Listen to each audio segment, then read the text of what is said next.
So I'm about to can this up. I poured all of my jars into my stock pot and it is in the process of heating up. Here's my Presto canner.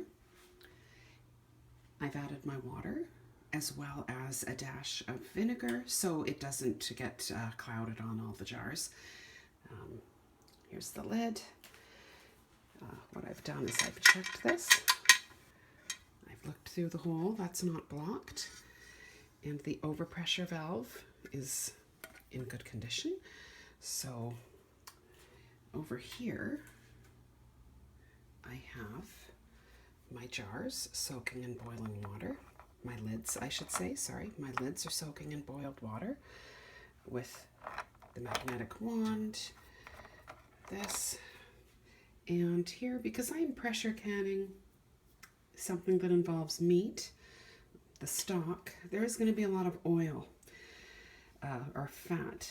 So this is to wipe the rims, and I'm wiping the rims with vinegar. Okay, so usually I would wipe the rims with water, but today I'm going to do it with vinegar. So I'm about to can this up. I poured all of my jars into my stock pot and it is in the process of heating up. Here's my Presto canner. I've added my water as well as a dash of vinegar so it doesn't get clouded on all the jars. Here's the lid. What I've done is I've checked this. I've looked through the hole, that's not blocked. And the overpressure valve is in good condition. So over here, I have my jars soaking in boiling water. My lids, I should say, sorry. My lids are soaking in boiled water with the magnetic wand, this, and here, because I'm pressure canning something that involves meat, the stock, there is going to be a lot of oil or fat. So this is to wipe the rims, and I'm wiping the rims with vinegar. Okay, so usually I would wipe the rims with water, but today I'm going to do it with vinegar. So all my jars are ready to go. I did run them through the dishwasher, but technically they only really need to be clean. You don't have to sterilize jars if you're pressure canning because they actually get sterilized during the process. The temperature in the pressure canner goes up to, at the very least, 240 degrees. So that will kill everything. Anyway, I do run them through the dishwasher so they're nice and clean and ready to go. With regards to the water, I have it heating up because I am going to do a hot pack, which means I'm going to fill the jars with hot chicken stock. So I have to warm up the water in the pot. Now, if I were doing a cold pack method, the pot water would start cold. All right, so let's can up some of this bone broth here. I have my jar waiting there. I'm going to stir it because there is sediment and I want to distribute that evenly. So there we go. There, we'll get a bit more.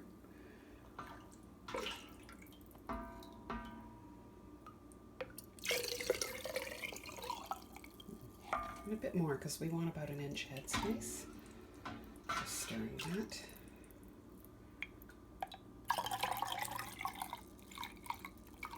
Okay, so let's take the funnel off and check it. Yeah, that's a bit more, a tiny bit more. Great. That is perfect. I'm just going to put that over there on the next jar. Now I'm going to wipe the rim.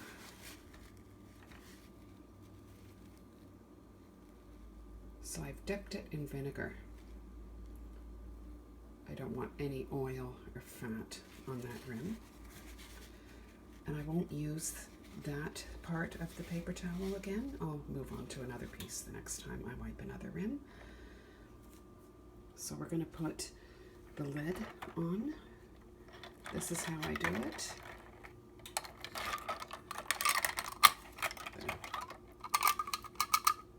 I have them pre-fit. It's just a lot easier. Great. I'm gonna do it finger tight. I do. Here, I'll try with my right hand. I am gonna have to put the camera down to do this, I think.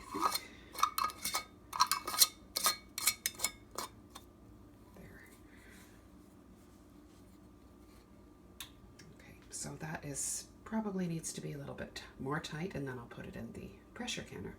Great, so let's put this in the pressure canner.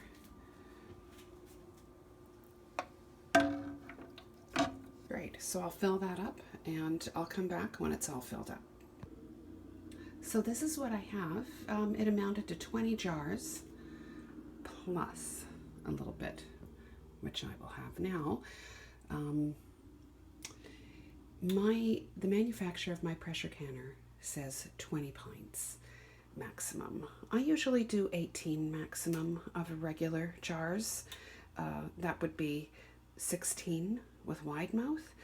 But anyway, so it does fit 20 regular jars. So we're going to get going. I'm going to put the lid on and I'm going to start the process. So I've put the lid on and I'm going to pressure can this for 20 minutes, but first it has to come up to pressure. So I'm just going to do some things while that's happening. However, when it comes up to pressure, you really have to babysit it. You can't walk away from it. So I have my gauge facing the dining room where I'm going to sit and watch it. So I am letting the hot vent. This is about to pop up. Anyway, I might get it, I might not. It vents for 10 minutes. Once it vents for 10 minutes, you put the lid on. So I have about 5 more minutes. Oh, there we go. Good. So it is venting. And like I said, it's venting for 10 minutes. When that 10 minutes is done, I'll put this weight on, but we're not ready for that yet. And I have it on a timer. I have 5 minutes left before I put the weight on. Alright, so my 10 minutes of venting is finished, and I'm going to put my weight on. Here. So I'm going to let the pressure build to 11. The Presto book says 11. Everywhere else says 10. Anyway, I'm going to let the pressure build to 11 as per the instructions. And once the pressure is at 11, I'm going to put my timer on for 20 minutes. 20 minutes for a pint, 25 minutes for a quart. Anyway, as you know, I'm doing pints, so I'll bring you back after. So pressure has reached 11 pounds. I'm now going to set my timer for 20 minutes.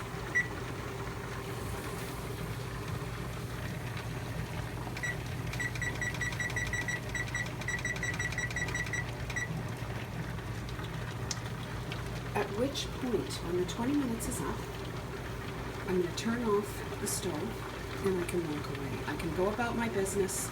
I can go gallivanting. As long as the stove is off, the pressure will come down naturally after that 20 minutes if I turn the stove off.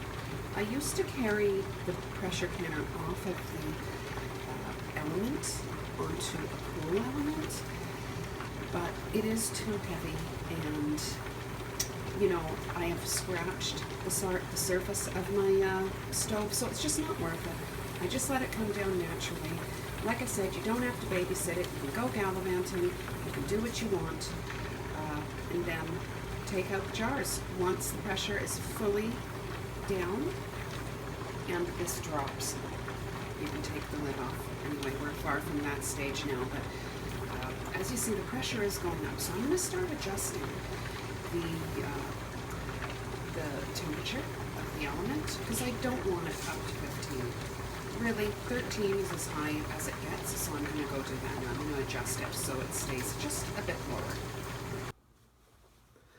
Alright, so this has come down to 0 pressure.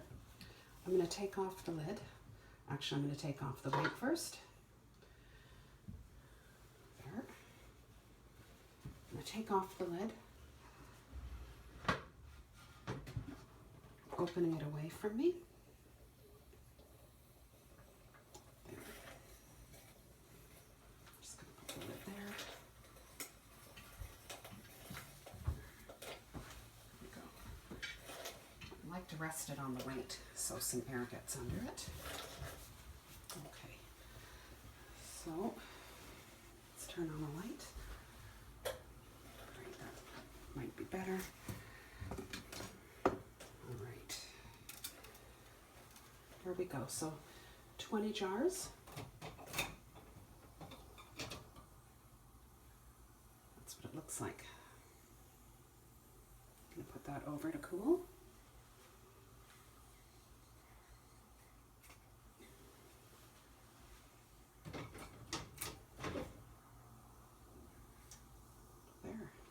Now these are the green jars. I'll pull out a clear jar so you get the real look of what the color is.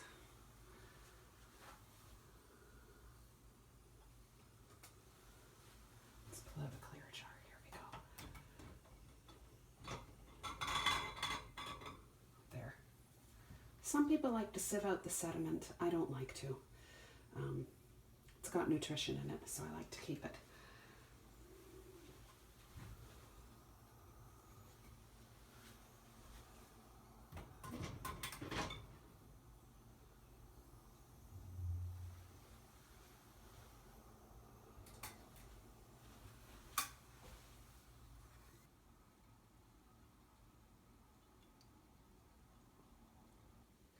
Okay, so here it is, 20 jars, and they're starting to ping. Some of them sealed before they even came out of the pot. Oh, there one goes. So that's 20 jars. What am I going to use it for? Soup, pasta, where you don't drain it, one pot, drinking it.